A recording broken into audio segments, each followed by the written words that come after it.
Today we are building a professional looking foldable teleprompter for about $20. What's up everybody? So if you're like me and you have a horrible short-term memory, I'm sure you will like this build. I've seen many DIY teleprompter out there, but most of them didn't look like something I would bring on a shoot, and none of them were portable. I don't have a garage or storage unit for all my gear, so I like when things are compact. Alright, let's get started. For this build, you'll need one 8x10 picture frame, one sheet of felt, one 3/8 thread insert, two 4 inches mending plates, two number 8 screws, two number 4 screws, a set of hinges, 3 feet of self-stick velcro, a sheet of black form. I'm using a 20x30 sheet and a piece of plywood the same size than your picture frame. First, you need to take the picture frame and remove the backing and only keep the glass. Mine also had a mat, so I removed that as well.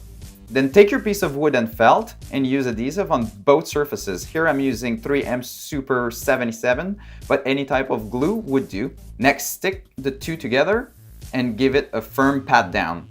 Trim the excess material all around, then flip the board upside down, mark the center of the board, and drill a hole large enough to accommodate the thread insert. Screw in the thread insert. Then we will start on the hinges mechanism. Place your piece of wood and picture frame together. Place the hinges on the back and mark the screw location. Pre-drill the holes and screw the screws. Using a combo square, find the 45-degree angle, place your mending plates, find your lower hole location, and mark, drill, screw your number 8 screw, leaving a little bit of slack to allow movement. Then do the same with the number 4 screw at the top. Then repeat on the other side. At this time, we'll get started on the backing. Place the prompter on its side and mark the square around it. The length is to your discretion, but just make sure the picture frame is covered when it's in the up position. Then score, cut, and use that side as a template for the other side. For the backing of the lens, I've put the side up with the prompter against the foam and marked the width. For the height, I've used the side piece, again, score and cut. This may be different for you, but in my case, I've used the backing as a template for the top part and cut around it. Now for the lens backing, find the center of the piece and mark it. I've found that masking tape was the right size for me, so I used it as my template. Once the hole was cut, you can clean up the foam a little. Now, time to stick our Velcro to the part to make it hold together. What I did is assemble all my parts together and noted where an edge would touch against a flat part of the foam. And what I did, I used a hard loop side on the flat surface and the soft side I formed around the edges.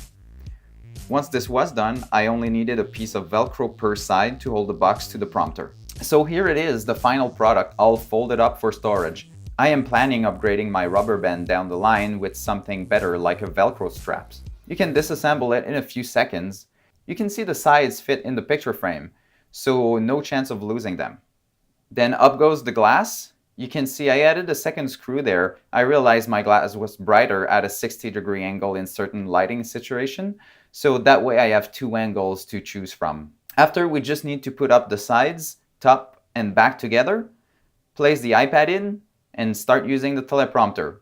It is fairly bright and sharp for a cheap glass, as you can see. And finally, the teleprompter doesn't create vignetting or barely obstruct the view. Anything longer than 35mm will be enough.